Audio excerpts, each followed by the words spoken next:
اعوذ باللہ من الشیطان الرجیم بسم اللہ الرحمن الرحیم ان الذین کفروا سواء علیہم اانذرتهم ام لم تنذرهم لا یؤمنون ختم اللہ علی قلوبہم وعلی سمعہم وعلی ابصارہم غشاوہ ولہم عذاب عظیم۔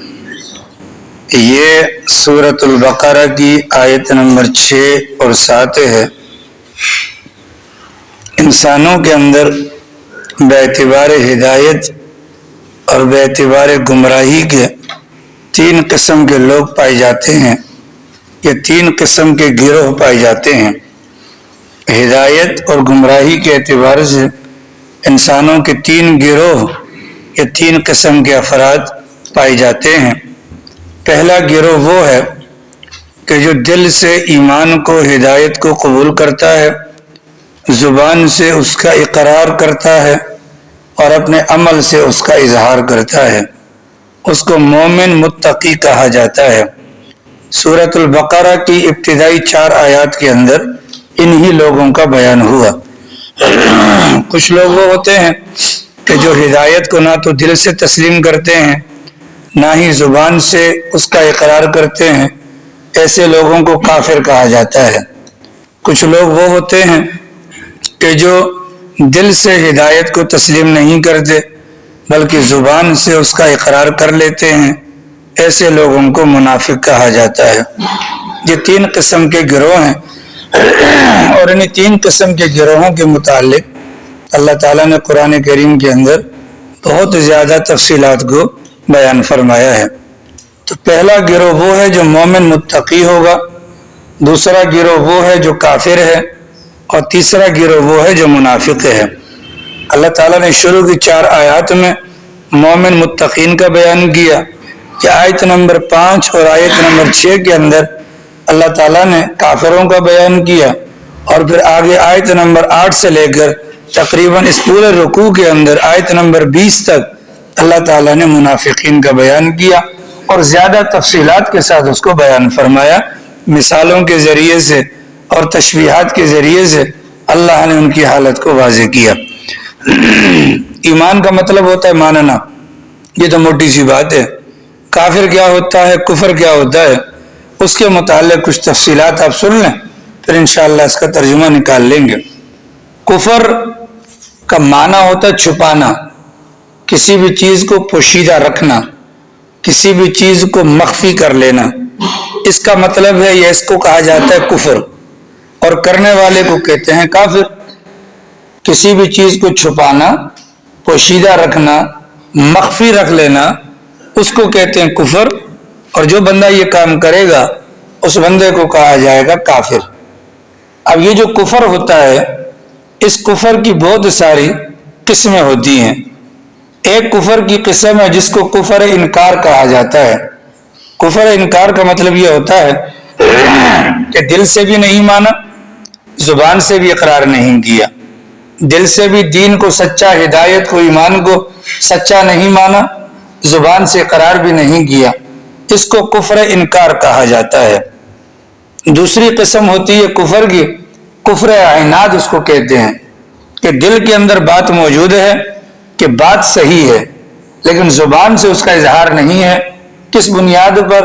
محض حسد کی بنیاد پر یا عناد کی بنیاد پر، اس کو کہا جاتا ہے کفر عناد۔ ایک ہوتا ہے کفر جحود جس کو کہتے ہیں، اس کا مطلب کہ دل میں یقین ہوتا ہے کہ بات سچ ہے، بات سچ ہے لیکن نہ ماننا یا عمل کے ذریعے سے اظہار نہ کرنے کا مقصد، اگر ہم مان لیں گے تو پھر ہمیں ان کے مقابلے میں جھکنا پڑے گا۔ جیسا کہ بلعام بن باعورہ نامی بنی اسرائیل کے اندر بہت بڑا عالم اور بہت بڑا عابد گزرا ہے۔ جب لوگ اس کے پاس آئے کہ حضرت موسیٰ کے خلاف بد دعا کرو، اس کی دل کے اندر بھی یہ بات تھی اور زبان پر بھی یہ بات تھی کہ موسیٰ اللہ کا نبی ہے، ان کے خلاف بد دعا کا موٹا سا مطلب اللہ کے عذاب کو دعوت دینا ہے۔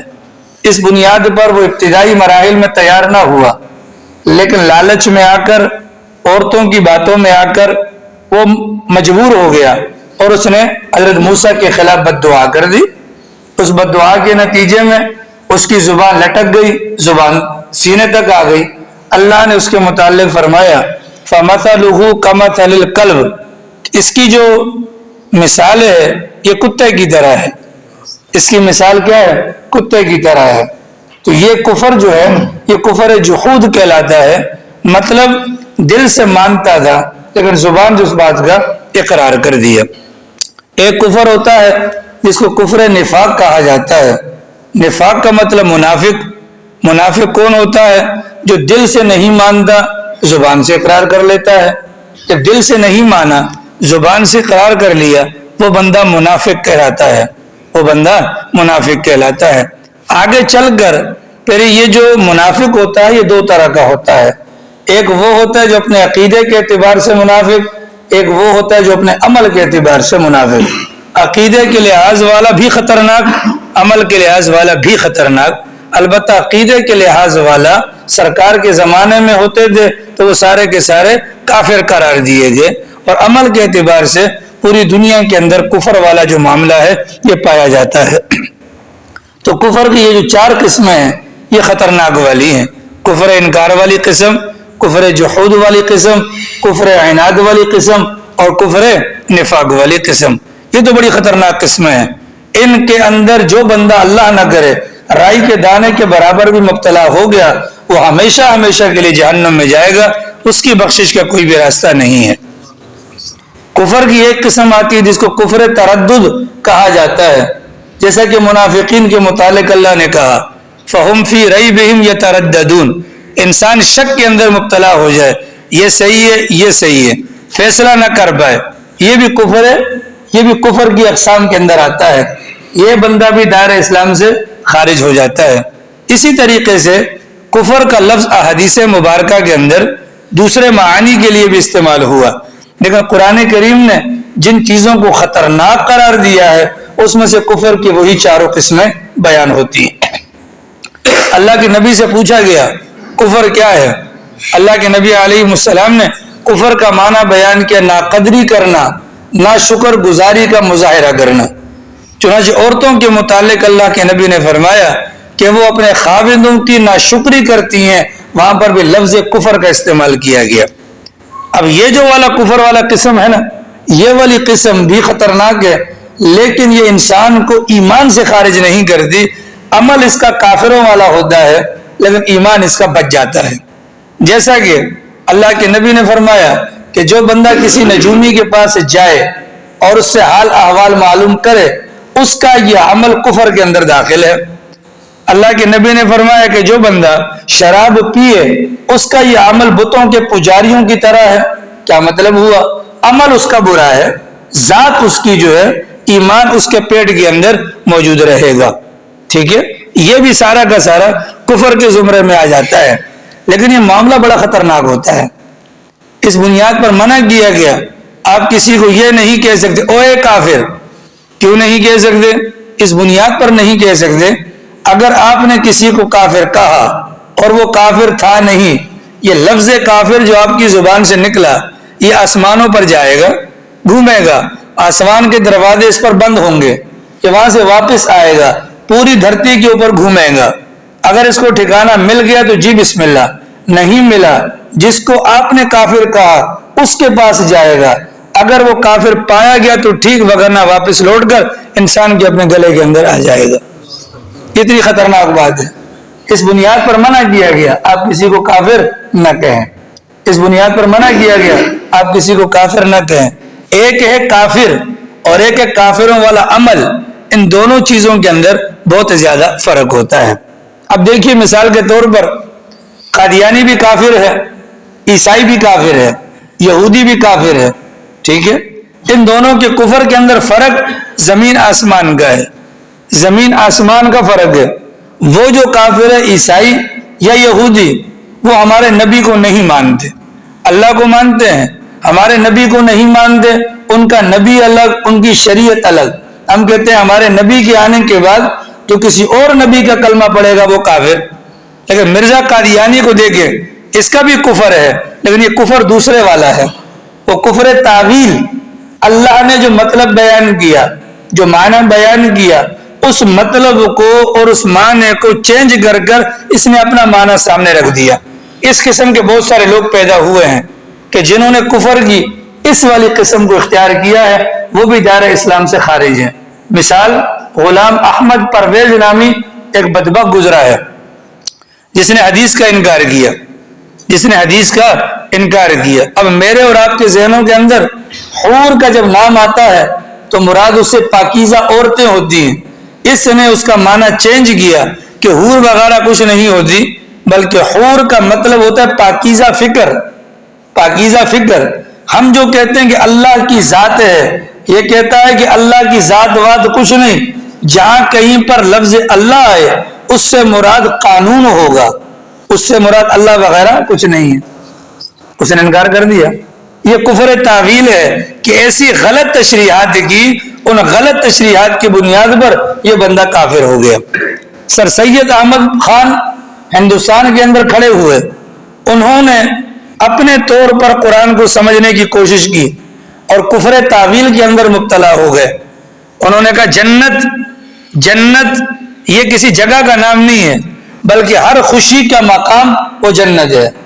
جہنم کسی غم والی جگہ کا نام نہیں ہے، بلکہ جو غم والی کیفیت ہوتی ہے اسی کا نام جہنم ہے۔ وہ بھی کفر تعویل کے اندر مبتلا ہو گئے۔ مرزا غلام قادیانی کو دیکھیے، اس نے نیا کام کیا، اس نے قرآن کریم کے اندر سے اس کے معانی کو تبدیل کر کے اپنی طرف سے تعویلات پیش کر کے لوگوں کو گمراہ کیا۔ مثال کے طور پر پیچھے آیت نمبر 4 گزری، وَبِالْآخِرَةِ هُمْ يُوقِنُونَ، اس کے اندر اللہ فرماتے ہیں متقین کی صفت یہ ہے آخرت پر وہ یقین رکھتے ہیں۔ مرزا قادیانی نے کہا آخرت پر یقین رکھنے کا مطلب آخری نبوت پر یقین رکھتے ہیں، آخری نبوت پر یقین رکھتے ہیں۔ اب اگر یہ مطلب لیا جائے تو قیامت کی صبح تک نبوت کا دروازہ بند نہیں ہوگا۔ ایسا ہی ہے، مطلب ہر بندہ یہی کہے گا نہیں ابھی تو نبی آنے والے، قیامت تک جو نبی آئے گا اس پر میرا ایمان ہے۔ مرزا غلام قادیانی نے قرآن کریم کی آیت وَلَٰكِن رسول اللہ وخاتم النبیین کا مطلب اپنی مرضی کے مطابق نکالا۔ ہم یہ کہتے ہیں کہ خاتم النبیین کا مطلب انبیاء کرام کی مہر، قادیانی کہتا ہے انبیاء کرام کے لیے مہر، کی مہر کے لیے مہر، فرق ہے۔ کی مہر کا مطلب جو ہم نکالتے ہیں وہ یہ کہ اب جو کچھ انبیاء کرام آ گئے تھے، یہ ہمارے نبی آ گئے، ان کے اوپر مہر لگا دی، مزید کوئی نبی نہیں بن سکتا، یہ ہمارا ایمان ہے۔ اس نے کہا کہ محمد نبیوں کے لیے مہر، مطلب محمد آئے، ان کو اللہ نے مہر دے دی، ان کو اللہ نے مہر دے دی کہ جس کی پیٹھ پر یہ چاہیں گے یہ مہر لگا سکیں گے۔ اس بنیاد پر قادیانی اس کفریہ عقائد کی بنیاد پر دائرہ اسلام سے خارج ہو جاتا ہے۔ ٹھیک ہے جناب۔ اسی طریقے سے اعمال کے اعتبار سے ہم میں سے بہت سارے لوگ کفریہ اعمال کے اندر لگے ہوتے ہیں۔ مثال کے طور پر ایک بندہ جب زنا کرتا ہے تو زنا کی حالت میں ایمان اس کے پیٹ سے نکل کر اس کے سر پہ کھڑا ہو جاتا ہے، ایمان نکل گیا۔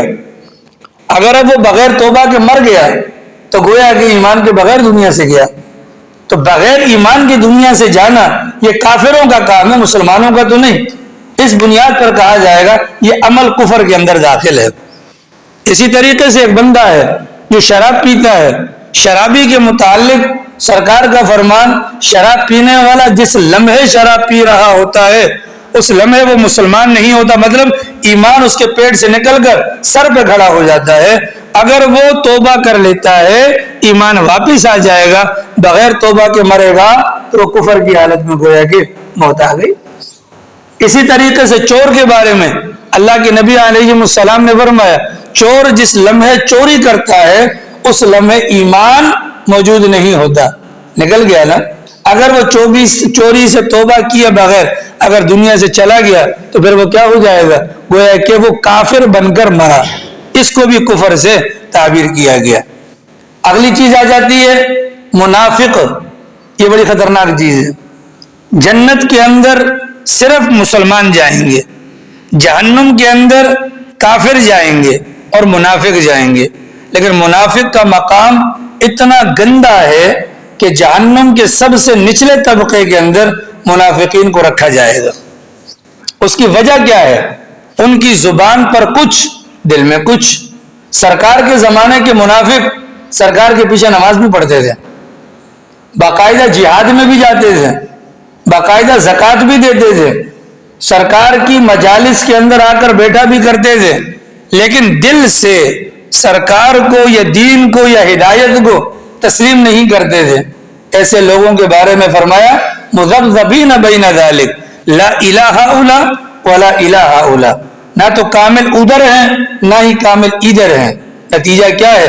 جہنم کے سب سے زیادہ نچلے طبقے کے اندر یہ مبتلا ہوں گے۔ اللہ کے نبی علیہ السلام نے اپنے زمانے کے منافقین کا نام بھی بتلا دیا تھا، حضرت حذیفہ کو بتلا دیا تھا۔ اور اللہ کے نبی کے بعد کے زمانے میں اب یہ منافق والا چکر ختم ہو گیا۔